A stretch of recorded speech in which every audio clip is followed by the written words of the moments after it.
Wes, and welcome to my OnlyFans site. I'm kidding. Anyway, I guess that was the long way of saying I failed to find accommodations last night. So me and my luggage spent the night at a bus stop in the Colonial District. I couldn't even go to an all-night restaurant. I tried McDonald's, but they closed it too, and that's when I found out, the COVID rules, all-night restaurants are not doing all night anymore. So I couldn't sit at a restaurant. I couldn't find a hotel.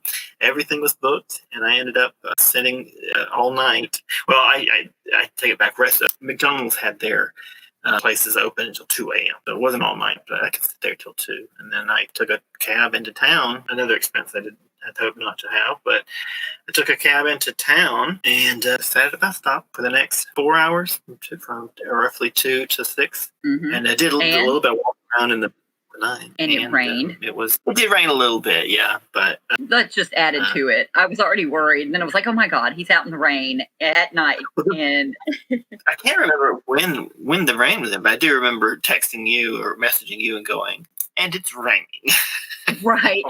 One more thing. I'm not into the studio, but I was saying it's one of those things I've always been really terrified about. Ever since my father, gave me the boot when I was 20 years old, I've always been afraid of losing everything that I own and being without a place to sleep or call home, I guess. And in the past 2 years, both of those things have happened to me. Now, granted, last night was just one night, but I'm kind of like in that situation since January that I don't have a place to call home. I just happened to have been able to get hotels, in the interim. And it was a good thing.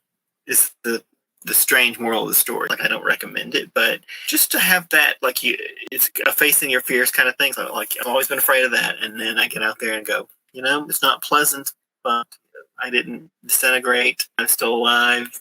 The next day, you just take a shower and move forward. So it put things in perspective, and I was just like, you know what? I bet I can wait a few hours and then go take a shower. And then when I got here, of course, before I even checked in, because the pod with a big communal bathroom, I was just asked if I could take a shower, and it's not a problem because you can just walk in. You don't need a room to check into to do that. I was glad to get a shower this morning. But then after I did, it's like, okay, it's all over. This is it.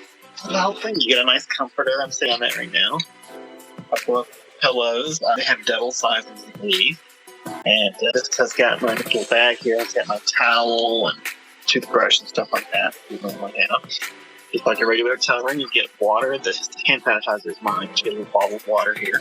I don't know if they're going to replace that every day. I would like for them to. And that's your key card, just like a regular hotel. You got USB outlets. Let's do that. That's what that is. You can turn on the AC. It's really cold in here, so I just turned it off. And what else we got? And your lights, and that's about it. It looks kind of random, but since I've got my traveler's junk box, which every traveler should travel with, that is an adapter for the American outlet. And I don't have a 3-prong, but if you did have one, you can see it will accept that too. Okay, and the American one goes in. All right. This is the British gigantic. I don't want this so big. This is just a splitter for more, but which it actually belongs to the hotel. They give it to you to check in. But anyway, that's the British one, and it's gigantic. And it plugs in too. Okay. Now there is nothing that Hong Kong uses that uses all of these. This is the purpose of it, to adapt to everyone. So here's the European one. Small. Okay, that one fits in it. And then finally, we have the Chinese version, which is more of a triangulated thing there, 3-prong, and it also fits. Okay, that's super cool. I've always loved that. I always wanted to show somebody how cool that is. No matter what kind of... and they do use them all over Asia. I'm sure it's not. It's just the first place I ever saw was Hong Kong, so I was called the Hong Kong Super Outlet. I wonder how it's wired and how it... Because, each plug from any different area, do they use different voltage or something like that? You know what I mean? They do. This is a 220 volt, and it cannot. The outlet itself is 220. Period. It can't do a different one. So if you've got an appliance or something that is going to freak out if it gets a different voltage, then you still can't use it. So it can convert the 220 to 110 or whatever you need. You get as long as you got the one that came with your electrical appliance, then you'll be okay, because it's designed to do that. But if you've got something that just plugs directly in and there's not something like this that does that conversion, or this is what. If you don't have that, then you're going to end up blowing something out. Pay for that. The flight she was sending me was, so I'm trying not to get too excited, but if it is Wednesday or even Thursday, then I can take that and finish out what the online forms to get the work visa, and take it up to the consulate, and hopefully get that started this week. And that will be back by the end of next week. They only take, I think, the maximum of 4 days once you turn that in. So by the end of next week, I could be looking for flights.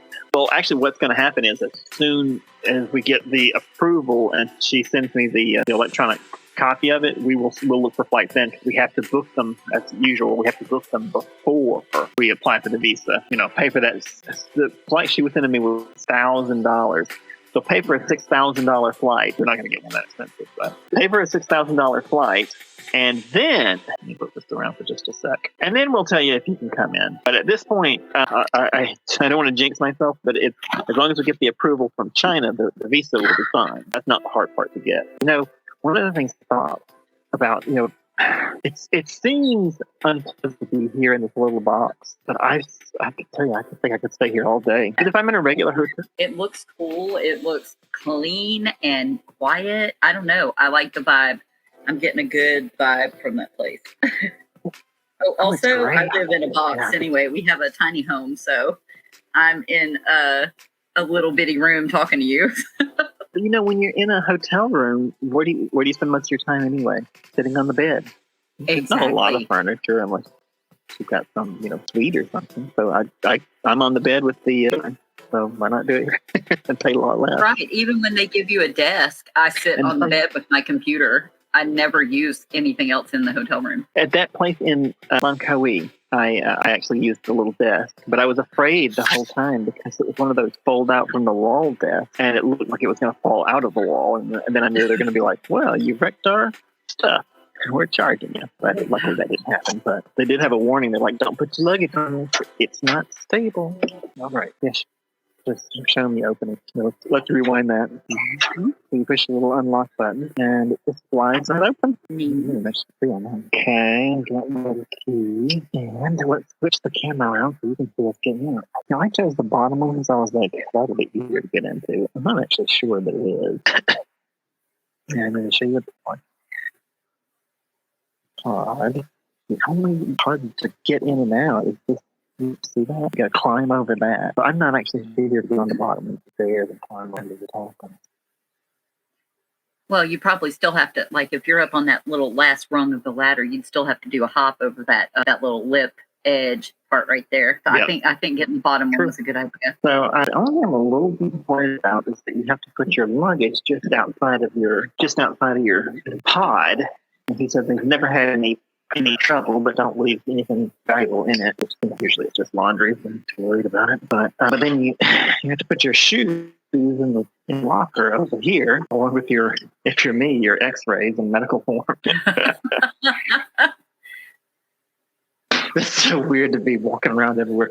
Walking around all over historic Penang in the middle of the night, dragging luggage and carrying X-rays. This is my life. I don't want to walk through the bathroom camera. We'll walk around. Oh, we did do after dark. Can't actually see. There's not much of a view, though. All right. And off we go. Oh, and then we kind of off. Check it out. So we're on the second. And they made it sound online like this is just a really bumping food court. Well, I always forget to... Yeah, actually it is hopping now. Yeah. Let's see. Let's take a look at some of this food. But I'm headed towards the only ones that are not manned. Yeah.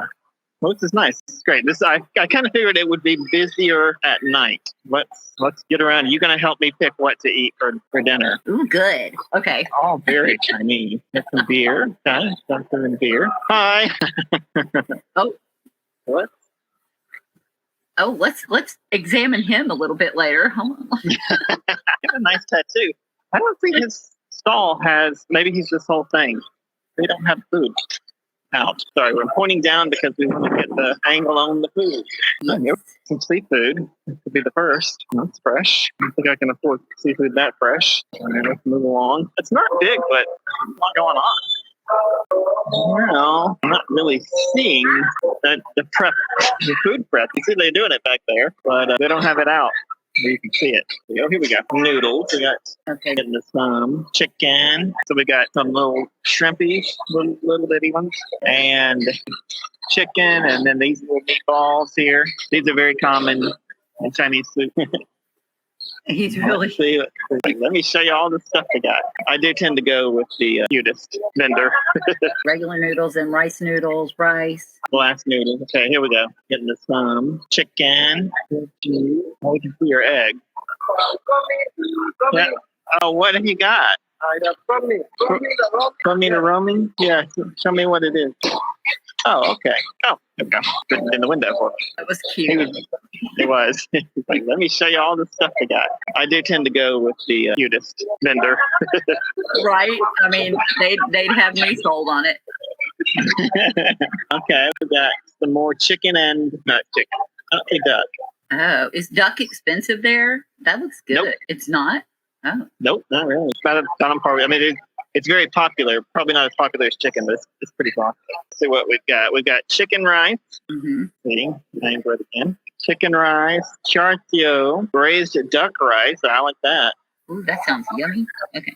And chicken feet. Not my jam. Not my jam. What? All right. It has to be. Some people all right. What, that, though.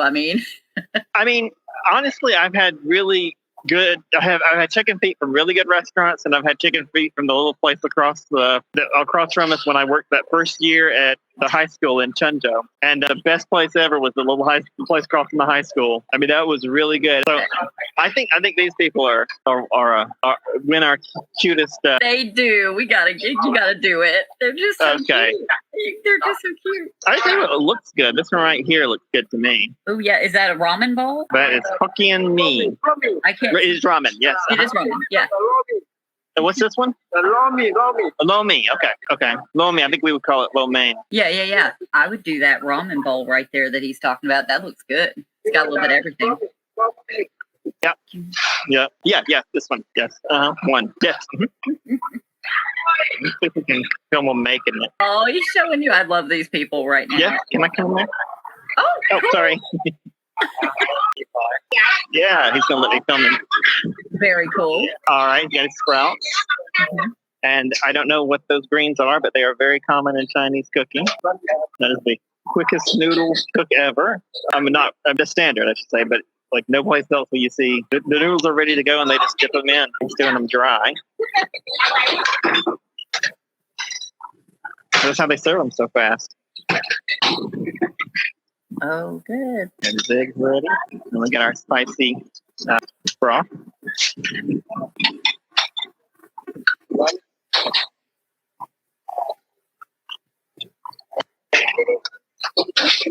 Oh, chili, yeah.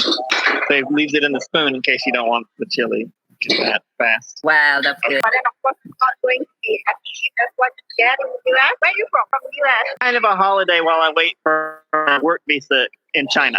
In China in a week or so. But I'm just here to vacation. Do you have a cheap beer? A local beer or whatever? So, yes, of course, all our beers here are local. But then, of course, it's not going to be as cheap as what you get in the U.S. It's about 18. Okay.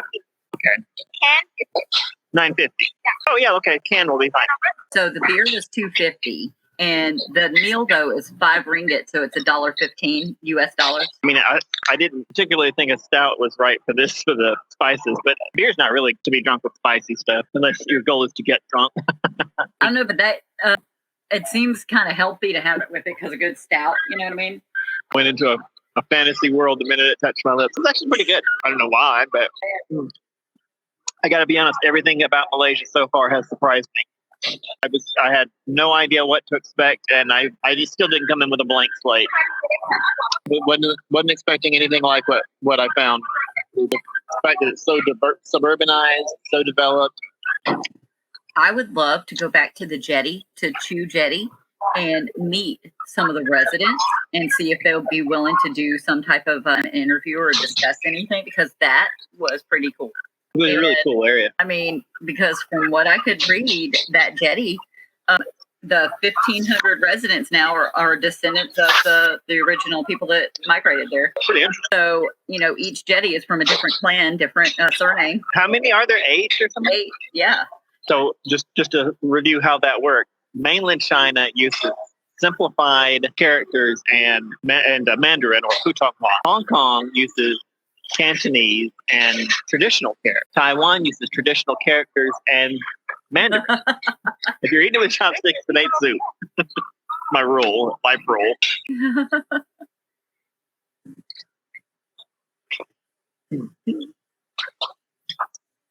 I'm still trying to figure out if I can buy Connors here in the States. There was some announcement for it in this little article, and it says that you could shake the can. I wish I'd read that beforehand. I don't know why. Oh, here's why. It's to enjoy a creamy head. But that makes sense because it's a stout, and it's to mimic, if even with the can, instead of you pouring it out of a bottle and it having the head, you have to shake it and it'll make the head. Stout isn't carbonated, so it's not fizzy, so it's not going to explode when you open it. And so it was just to get a little bit of a smush, so it'll make the foam, the head on the top. And I hated to end that episode by doing it, but at the same time, like I don't want to encourage or put on the show encouragement for other people to pay ridiculous prices like that. If you find yourself in a tourist trap, don't just go farther into it. Try and escape. I mean, it's true for any trap. It's a little much, but yeah, it's worth it. And then the next time I checked, they were over 50. And, the last time I went, they were over 100. I mean, there's just like no limit. There's no shame in that game. They will charge whatever. Yeah, because now one park, just the base pay for one park is like $120 to $170 for one day. Wait, $120 to $170 for a park per day, and per park per day. For 4 days, if you go for 4 days, it's $450 to $600 to go for 4 days. So are they saying, do you get a pass and then you get to go to 4 different parks if you're at 4 different days, or? I don't know, because I'm just looking at this like, wow, that is a lot of money for me to wait in line around a lot of people to get on a ride for like 2 seconds. So, because I've been there 3 times, but it was with other people and I was younger, because I see a lot of people when they do their videos where they baby talk people in various Asian areas, and that just makes me want to bitch slap them. And that deserves the cringeworthy title to me. I see that, and I've known people that do it, and I get why they do it. And if you know someone is just learning English, it's not a bad idea. But it's according to where you're at. Like here, I would never do that because English is common. It's not the number one language, but man, I thought when I went to the other parts of Southeast Asia that English was common. Like Cambodia, I thought a lot of people in Cambodia spoke English. I was surprised. Here, it's a second language, so you'd never do that here. But a lot of people get in their heads, they hear an accent, which doesn't mean you're not a native speaker. So they hear an accent and they go, oh, well, I got to slow down. I'm going to talk to you like you had a brain injury. And I'm like, why are you doing that? Even if you're a learner, unless you're really just getting started, it's important to learn the pace of the language.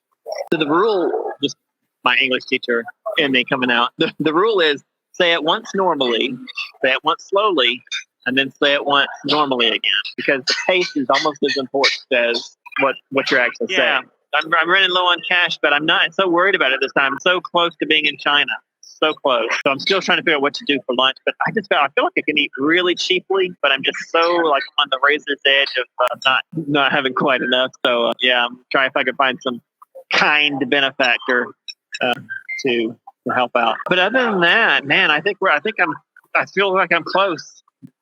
After that, the big challenge will be finding a flight. It's such a strange world that that's the thing that's difficult now.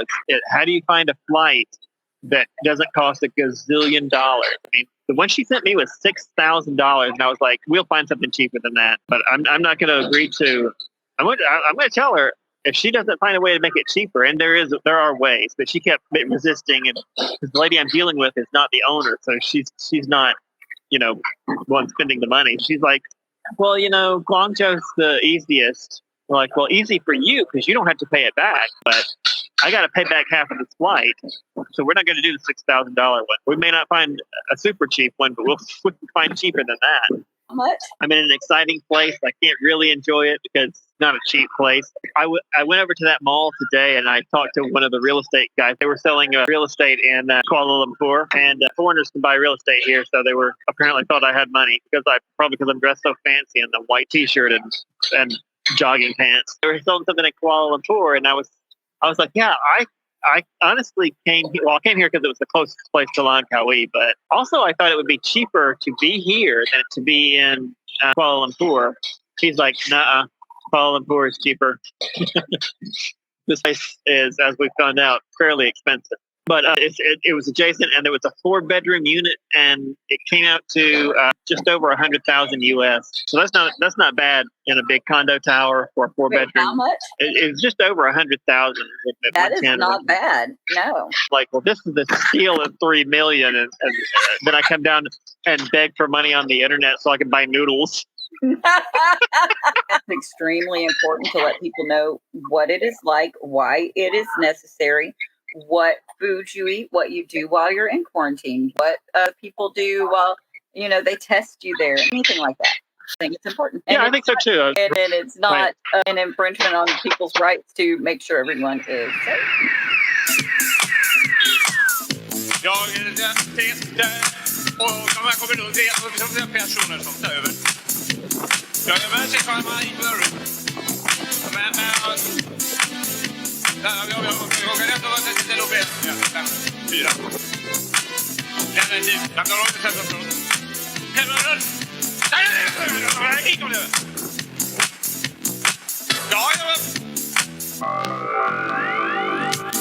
är den och de kommer då se personer som tar över. Jag är med sig själva i blurren. Men jag kan ändå vara till och med 4. Den är tid. Jag kan inte sätta från. Hemmerön! Nej, gick om det.